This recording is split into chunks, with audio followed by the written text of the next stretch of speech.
Good morning po. How are you today? Our series is Christ-Centered Life. Yan po yung ating patuloy na series sa atin pong meditation at ang ating pong pag-aaral ng salita ng Panginoon.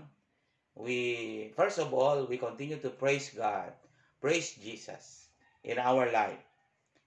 Patuloy natin na itinataas, dinadakila ang Panginoong Hesus, dinadakila ang kanyang salita. Sa atin pong pag-aaral ay patuloy po na maparangalan. Siya lamang ang madakila. At ang ating text is in the book of Matthew, chapter 20. Our topic today is about Jesus is the ransom. Sabi niya sa verse 28 of Matthew, chapter 20, verse 28, kung paano ang anak ng tao ay naparito hindi upang paglingkuran, kundi upang maglingkod. Nung pumunta ang Panginoong Hesus dito po siya po ay naglingkod. At sabi niya, kundi upang maging lingkod at upang ibigay ang kanyang buhay. Nung pumunta po siya, naglingkod siya at ibinigay ang kanyang buhay na pantubos sa marami. So, Jesus is the ransom. Siya po, pumunta po siya dito, nagkatawang tao. Sabi po ng book of Philippians chapter 2, sabi niya ay pinili niyang maging alipin, nagpakababa siya, iniwan niya ang kanyang pagka-Diyos sa kalangitan upang tayo po ay tubusin. Paano niya po tayo tinubos? Sa magitan po ng sakripisyo, sa magitan ng kanyang pagbibigay, pag-offer niya ng kanyang buhay. Sabi niya sa book of 1 Peter chapter 3 verse 18, isinakripisyo po niya ang kanyang buhay. Paano siya naging sacrifice? Alam niyo po yung itsura ng pag-describe ko kung paano pinahirapan ang Panginoong Hesus dahil po sa kasalanan ng sangkatauhan. Siya po yung perfectong sacrifice o handog, haing handog para po sa kasalanan ng sangkatauhan. Hindi po particular na tao ang tinubos ng Lord, kundi ang tinutukoy po na tinubos niya ay sangkatauhan. When we always remember the word of God in John chapter 3 verse 16, sabi niya ganoon, for God so loved the world. Although makikita natin sa Bible, meron siyang piniling lahi. At ito pong pinili niya ay ang lahi ng Israelita, the Israel nation, Israelites. But we know na ang layunin ng Lord, kaya niya pinili ang bayang Israel para sa ganun ay ipabatid, ipaalam sa lahat ng lahi. Katulad po ng promise niya kay Abraham, I will bless you and you will be a blessing to all nations of the world. Yun po yung binabanggit ng Panginoon. At ganyan po ang Panginoon kung paano na siya po yung naging ransom. Bakit po naging ransom ang Panginoon? Sapagkat naisanla po ang buhay natin o buhay ng sangkatauhan noong mag-fall si Adan at Eva. Naisanla sa kamay ni Satan. At ang kabayaran lamang nito, ang katubusan lamang ng buhay po natin ay walang iba kundi kamatayan. Kamatayan po ng Panginoong Hesus sa cross ng Kalbaryo. Yun po yung katubusan ng ating kasalanan. Kaya po naging ransom po siya. At hindi po siya hindi po binabasta-basta yung sakripisyo na ito na ginawa ng Lord. Although si Satanas ay yan ang parating sa buhay ng tao. Kasi gusto niyang ilihis yung buhay ng tao. But praise God, salamat sa Panginoong Hesus. Ang Panginoong Hesus, ang kanyang pag-ibig ay nagpapatuloy.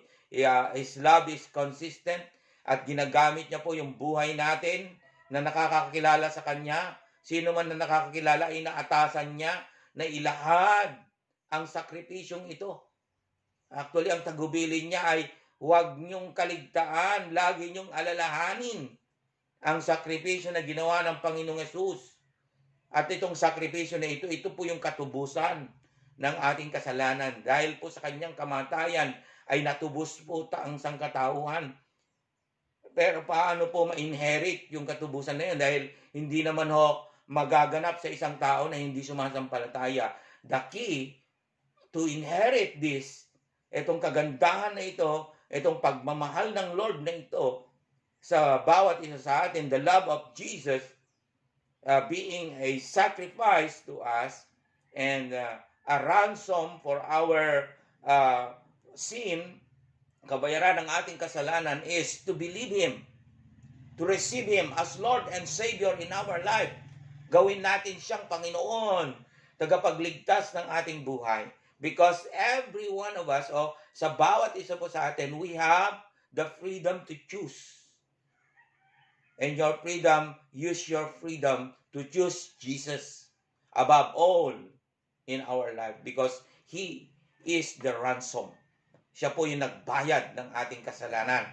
Although sa buhay po natin ngayon, pag nagkakasala tayo ay nandyan din yung nagsasuffer po tayo dun sa consequence. But the payment na ginawa po ng Lord na ito, yung pagiging ransom po niya, ay yung kabayaran ng kasalanan para hindi na tayo sunugin sa impyernong apoy.